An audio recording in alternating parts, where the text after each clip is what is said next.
Order, we shall have order. The trial of the Jedi Order shall begin. Your Honor, defense, members of the jury, we are gathered here today to commence with the trial of the Jedi. Your Honor, the defense objects to this entire case. The defense always objects.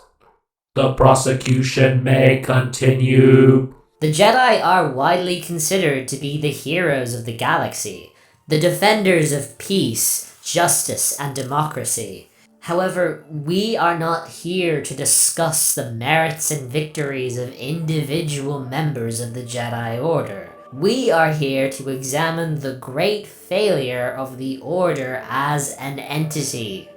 We are here to examine their defeat at the hands of Emperor Palpatine, also known as the Dark Lord of the Sith, Darth Sidious. Under the noses of the wisest and most powerful Jedi of the prequel era, Sidious plotted against the Jedi for years. The Jedi did nothing as he eroded the pillars of democracy. They did nothing as he manipulated and corrupted the young Anakin Skywalker. And they did nothing as he led them down the path of their own destruction. The question that you, the jury, must ask yourselves is how much are the Jedi Order responsible for allowing this disaster to occur? Because the Jedi Order were not the only victims of their failure. Millions suffered and perished during the galactic-wide conflict known as the Clone Wars. An army of clones were bred by the Sith for this phony war, and the Jedi led them into battle, directly into the heart of the meat grinder. Countless more have suffered under the brutal regime of the Empire. Rebel movements across the galaxy took heavy casualties and great sacrifices in their fight for freedom. Millions died on Alderaan, destroyed by a planet-killing weapon created and deployed on the orders of the Emperor. The magnitude of this failure is sufficient for us to question the competence of the Jedi Order. To maintain balance in the Force is the primary purpose of the Jedi Order. It is their highest priority, and in order to achieve this goal, the Sith cannot be allowed to exist. Their existence disrupts the natural order. In other words, the Jedi exist for the sole purpose of fighting and destroying the Sith. So I ask again, why did the Jedi do nothing? Why did they allow the Dark Lord of the Sith to amass so much power that it led to their own destruction? Why did they allow their greatest asset, Anakin Skywalker, the Chosen One who was prophesied to possess the power to destroy the Sith? Why did they allow him to be manipulated by Palpatine? Now, the defense will argue that their reasoning was a deference towards caution. This was why they were so apprehensive about training Anakin Skywalker as a Jedi in the first place. It was why they failed to do anything about the clone army, even after learning their unsavory origins. This inaction is the very reason why they nearly went extinct. If you strip away the myth and look at their deeds, the legacy of the Jedi is failure. Objection, Your Honor. If we agree that the citizens of the galaxy were victims of the war, that must include the Jedi as well. The Jedi were part of the galaxy's citizens. They were public servants. Moreover, Jake's bad faith version of the tragedy of the Clone Wars precludes how limited the Jedi's knowledge was throughout the war. Your Honor, the prosecution does not deny that the Jedi were the victims of the Sith Grand Plan. The good deeds and accomplishments of individual Jedi are not in dispute.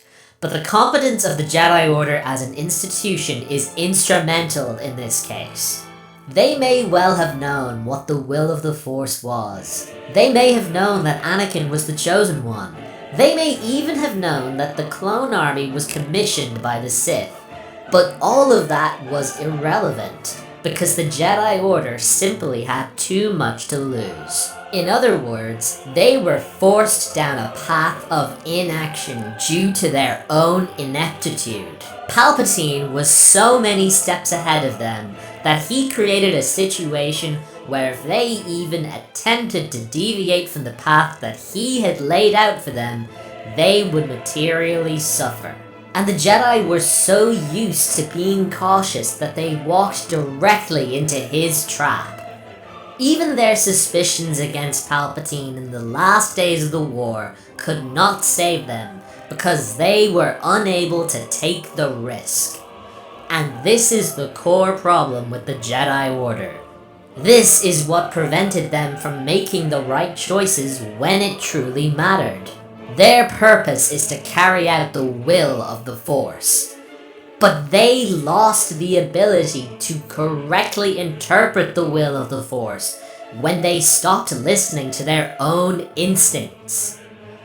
They kept making compromises, biding their time, waiting for the Dark Lord to make his move first. Too worried about the potential consequences of doing the right thing. Training Anakin might be the will of the Force, but it's risky because he could grow up to be a powerful enemy if they do it wrong, so they don't do it. The clone army may be part of the Sith grand plan, but doing anything about it could work against the war effort, so they do nothing. Palpatine may fill Yoda with a sense of dread and foreboding, but the Jedi had no proof that he was anything but a typical politician, and working against him would be detrimental in the long run, so they don't take the risk. All this caution, all this waiting around, biding their time, always taking the path of least resistance. The Jedi Council, and by extension the entire institution of the Jedi Order, have failed to fulfill their primary objective. They do not carry out the will of the Force. They actively ignore their own instincts, work against their own interests, treat their greatest asset with suspicion and apprehension, and expose him to the manipulations of their greatest enemy. The Jedi Order failed to prevent the rise of the Sith. In fact, it could be argued that they actively contributed to it by taking part in the Clone Wars at all. They chose to prioritize their material concerns, to ignore their instincts and feelings. They should have known better. Arguably, they did know better. And yet, knowing they were making mistakes was not enough to stop the institution from walking into its own doom. In the end, the Jedi never got to uncover the Sith. Instead, the Sith Dark Lord chose to reveal himself, and when he did, it was far too late for them to do anything about it. This is the failure of the Jedi Order. Not the Jedi as a concept, but the Order, the institution which failed to live up to the ideals of the Jedi. Ladies and gentlemen and droids of the jury, you ought to find the Jedi Order guilty on all counts. The prosecution rests, Your Honor. Defense, you may proceed. Thank you, Your Honor. Members of the jury, everything in the prosecution just said holds water. He's right, the Jedi failed to protect the galaxy. I was not expecting to hear that, but then I also didn't expect the defense to be a talking camera. I will allow it. What I mean is that they were made to. The Sith's plan accounted for every aspect of their philosophy and morality, and in order to see why, we need to understand who they were, what they stood for, and how they were manipulated by their own inherent goodness, starting with their very understanding of life as we know it.